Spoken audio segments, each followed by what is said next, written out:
we all need a reason to wake up. For me, it just took 11,000 volts.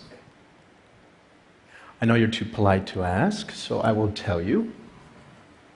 One night, sophomore year of college, just back from Thanksgiving holiday, a few of my friends and I were horsing around. We decided to climb atop a parked commuter train.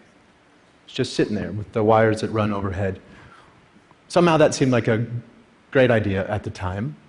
We'd certainly done stupider things. I scurried up the ladder on the back, and when I stood up, the electrical current entered my arm, blew down and out my feet, and that was that.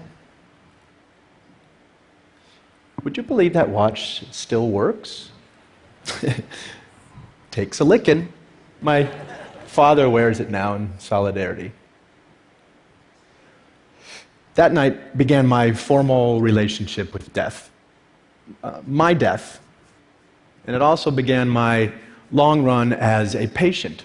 It's a good word. It means one who suffers. So I guess we're all patients. Now, the American healthcare system has more than its fair share of dysfunction. To match its brilliance, to be sure. I'm a physician now, a hospice and palliative medicine doc, so I've seen care from both sides.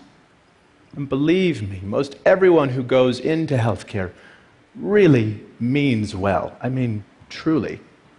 But we who work in it are also unwitting agents for a system that too often does not serve.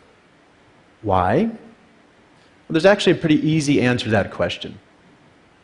And it explains a lot. Because healthcare was designed with diseases, not people, at its center. Which is to say, of course, it was badly designed. And nowhere are the effects of bad design more heartbreaking or the opportunity for good design more compelling than at the end of life, where things are so distilled and concentrated. There's no do-overs. My purpose today is to reach out across disciplines and invite design thinking into this big conversation. That is, to bring intention and creativity to the experience of dying. We have a monumental opportunity in front of us before a universal, one of the few universal issues, as individuals as well as a civil society, to rethink and redesign how it is we die. So, let's begin at the end. For most people, the scariest thing about death isn't being dead, it's dying, suffering. It's a key distinction. And to get underneath this, it can be very helpful to tease out suffering which is necessary, as it is, from suffering we can change. The former is a natural, essential part of life, part of the deal. And to this we are called to make space, adjust, grow. It can be really good to realize forces larger than ourselves. They bring proportionality, like a cosmic right-sizing. After my limbs were gone, that loss, for example, became fact, fixed, necessarily part of my life. And I learned I could no more reject this fact than reject myself. It took me a while, but I'd learned it eventually. Now, another great thing about necessary suffering is that it is the very thing that unites caregiver and care receiver, human beings. This, we are finally realizing, is where healing happens. Yes, compassion. Literally, as we learned yesterday, suffering together. Now, on the systems side, on the other hand, so much of the suffering is unnecessary, invented, serves no good purpose. But the good news is, since this brand of suffering is made up, well, we can change it. how we die is indeed something we can affect. Now, making the system sensitive to this fundamental distinction between necessary and unnecessary suffering gives us our first of three design cues for the day. After all, our role as caregivers, as people who care, is to relieve suffering, not add to the pile. True to the tenets of palliative care, I function as something of a reflective advocate as much as a prescribing physician. Quick aside, palliative care, very important field, but poorly understood. While it includes, it is not limited to end-of-life care. It is not limited to hospice. It's simply about comfort and living well at any stage. Okay, so please know that you don't have to be dying anytime soon to benefit from palliative care. Now, let me introduce you to Frank. He sort of makes this point. I've been seeing Frank now for years. He's living with advancing prostate cancer on top of long-standing HIV. We work on his bone pain and his fatigue, but most of the time we spend thinking out loud together about his life, really about our lives. In this way, Frank grieves. In this way, he keeps up with his losses as they roll in, so that he's ready to take in the next moment. Loss is one thing, but regret quite another. So Frank has always been an adventurer. Looks like something out of a Norman Rockwell painting, and no fan of regret. So it wasn't surprising when he came into clinic one day saying he wanted to raft down the Colorado River. Was this a good idea? With all the risks to his safety and his health, some would say no, many did, but he went for it while he still could. And it was a glorious, marvelous trip. Freezing water, blistering dry heat, scorpions, snakes, wildlife howling off the flaming walls of the Grand Canyon. All the glorious side of the world beyond our control. Now, Frank's decision, while maybe dramatic, is exactly the kind so many of us would make if we only had the support to figure out what is best for ourselves over time. So much of what we're talking about today is a shift in perspective. After my accident, when I went back to college, I changed my major to art history. Studying visual art, I figured I'd learn something about how to see. A really potent lesson for a kid who couldn't change so much of what he was seeing. Perspective, that kind of alchemy we humans get to play with, turning anguish into a flower. Flash forward, now I work at an amazing place in San Francisco called the Zen Hospice Project, where we have a little ritual that helps with this shift in perspective. When one of our residents dies, the mortuary men come, and as we're wheeling the body out through the garden, heading for the gate, we pause. Anyone who wants.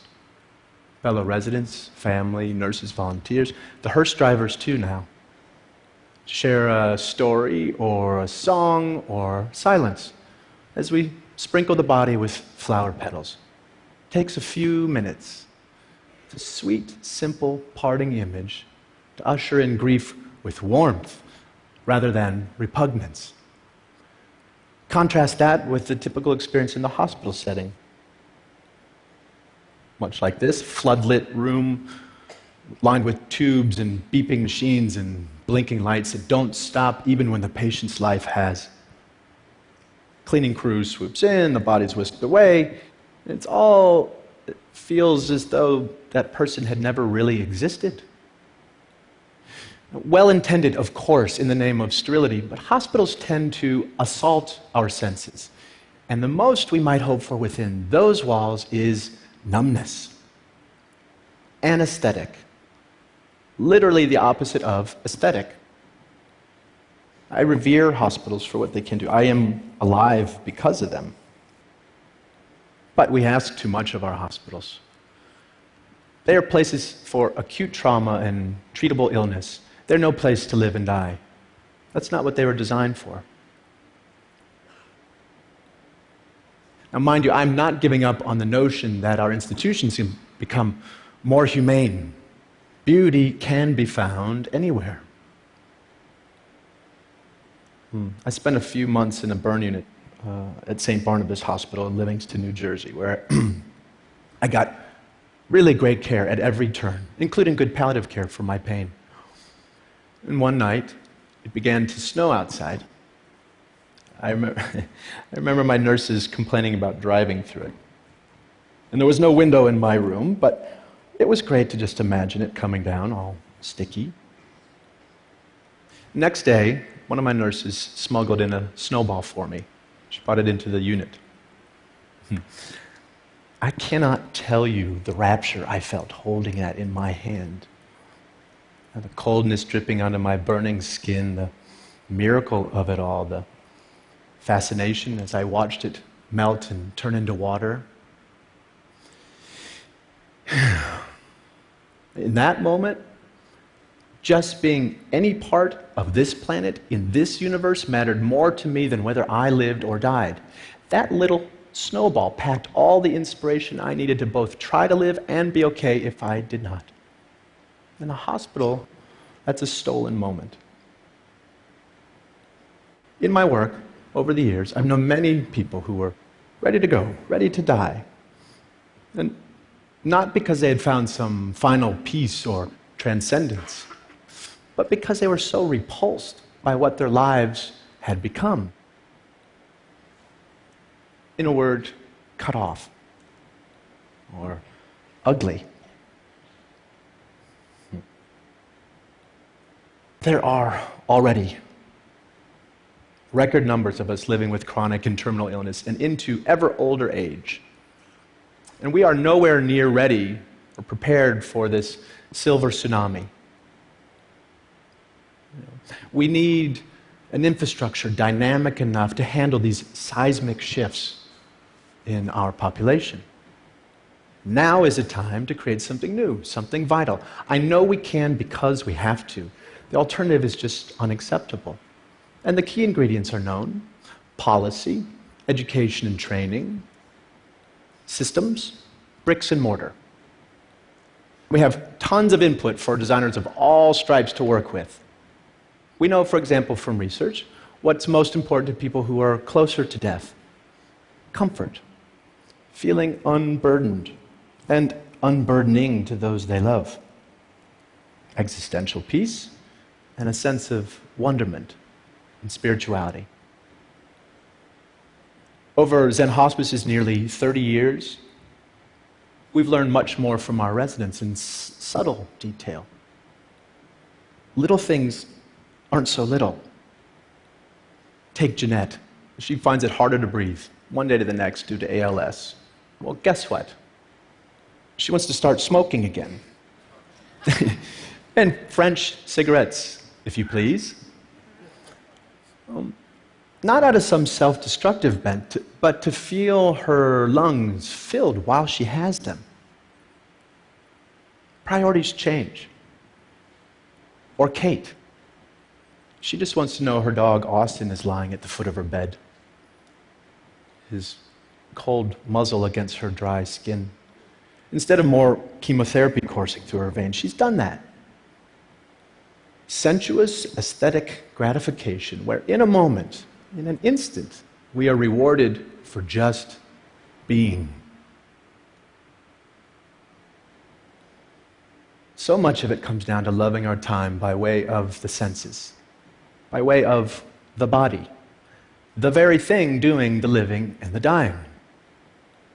Probably the most poignant room in a Zen Hospice guest house is our kitchen, which is a little strange when you realize that so many of our residents can eat very little, if anything at all, but we realize we are providing sustenance on several levels: smell, the symbolic plane. Seriously, with all the heavy-duty stuff happening under our roof, one of the most tried and true interventions we know of is to bake cookies.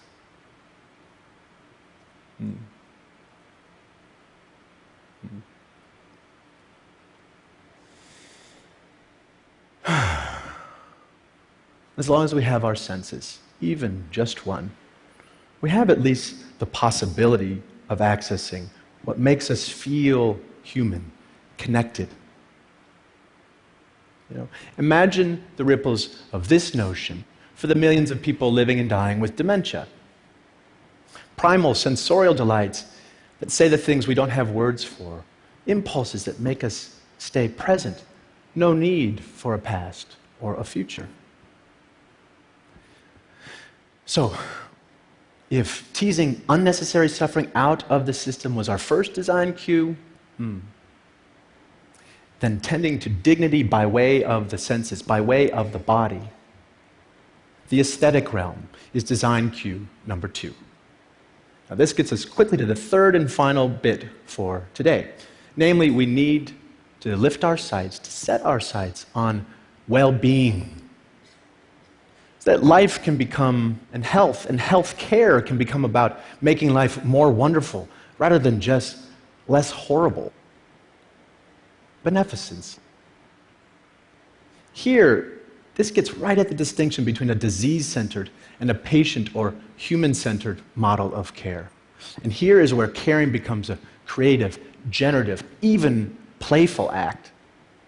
Play may sound like a funny word here, but it's also one of our highest forms of adaptation. Consider every major compulsory effort it takes to be human. The need for food is birth cuisine. The need for shelter has given rise to architecture. The need for cover, fashion. And for being subjected to the clock, well, we invented music. So, since dying is a necessary part of life, what might we create with this fact? By play, I am in no way suggesting that we take a light approach to dying or that we mandate any particular way of dying. There are mountains of sorrow that cannot move, and one way or another, we will all kneel there. Rather, I am asking we make space, physical, psychic room, to allow life to play itself all the way out, so that rather than just getting out of the way, aging and dying can become a process of crescendo through to the end. We can't solve for death. I know some of you are working on this. Meanwhile, we can design towards it. Now, parts of me died early on, and that's something we can all say one way or another. I got to redesign my life around this fact, and I tell you, it has been a liberation to realize you can always find a shock of beauty or meaning in what life you have left. Like that snowball, lasting for a perfect moment, all the while melting away. If we love such moments ferociously, then maybe we can learn to live well, not in spite of death, but because of it. Let death be what takes us, not lack of imagination. Thank you.